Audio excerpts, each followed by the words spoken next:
One of the fundamental tasks of public health is to describe the health status of a population. And the core course in any public health degree is epidemiology, which is the distribution, determinants, and deterrence of disease. Disease, sickness, death, the risk factors thereof, often conceptualized and measured as binary variables, as proportions. So you'll see tons of examples of these variables and statistics trying to estimate what's going on in a population. I want to show you a few of these, and then I encourage you to go off and get some of your own. These are data on the percentage of Americans who have ever had an oral cancer examination. Oral cancer examinations are, you ever go to the dentist and they take like 2 minutes at the end of the thing and they have to come out and feel around in the soft tissues of your mouth. It takes about 30 seconds to do this, and it's true primary prevention. It's a screening. Now, what percent of Americans should have this?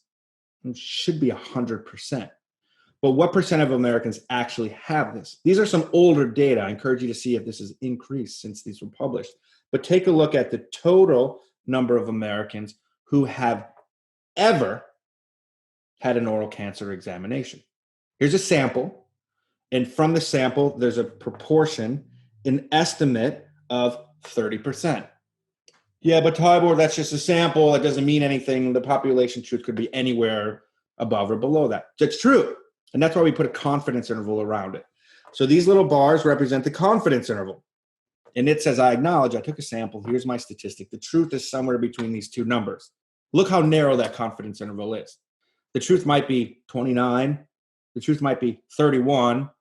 We're 95% confidence in between those two bounds. Our best estimate is 30. And in any of those situations, how are we doing? As a United States, we suck. This should be 100%. So looking at the CI is really important.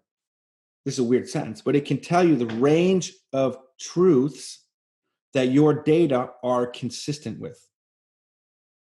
Now, notice that when you look in subsets, here are former smokers, here are never smokers, those CIs are a little bit wider. Why? Because there's a smaller N, less precision. Percentage of teens who had opposite sex sexual partners in the past 12 months. What do you think the definition of opposite sex sexual partners is? Well, it's heterosexual, vaginal sexual intercourse only, because that's obviously the only type. Always look at how the variables are defined. But take a look here. I don't know, what's that, 5%? 5% of teen boys had more than 4 reported heterosexual, vaginal, sexual intercourse partners over the last 12 months. Well, that's just a sample. What can we say is going on in the population? Look at that confidence interval. Really tight, a lot of precision. How do we get that? You get a large sample size. Percentage of adults aged 18 plus who assess their health as excellent or very good by race. Now, when we start to look at the confidence intervals in different groups, we can start to conclude some interesting things. Here are white, 65%.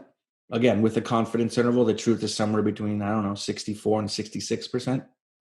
How does that compare to, this is American Indian Alaskan Native? They're 50%. Their confidence interval is wider, maybe 45 to 55. Why? Again, it's a smaller N, so it's not as much precision. So even though we're not as sure of what's going on with the truth here, what do we know relative to the truth here? Is lower. In the population, it's lower, right? This is a disparity. We'll look at one more example here. These are older data. This is really interesting to compare how this has changed over time. I hope you're reading weekly the morbidity and mortality report from the CDC.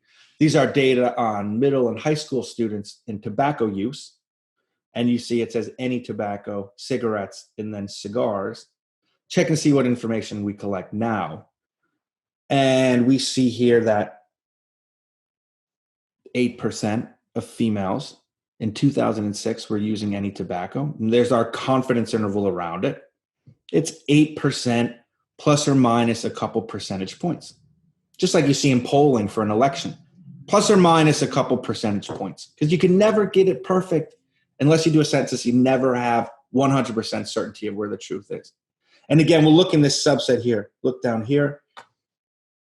In Asian, non-Hispanic, 2006. You see how that's a little bit wider, that CI? Smaller N, wider CI. All right, we'll stop here. I encourage you to go look for your own examples of confidence intervals around proportions. See if you can see how the sample size drives the precision. Look closely at the definition of the variables and look to see how the population is defined and how the sample is taken from that population.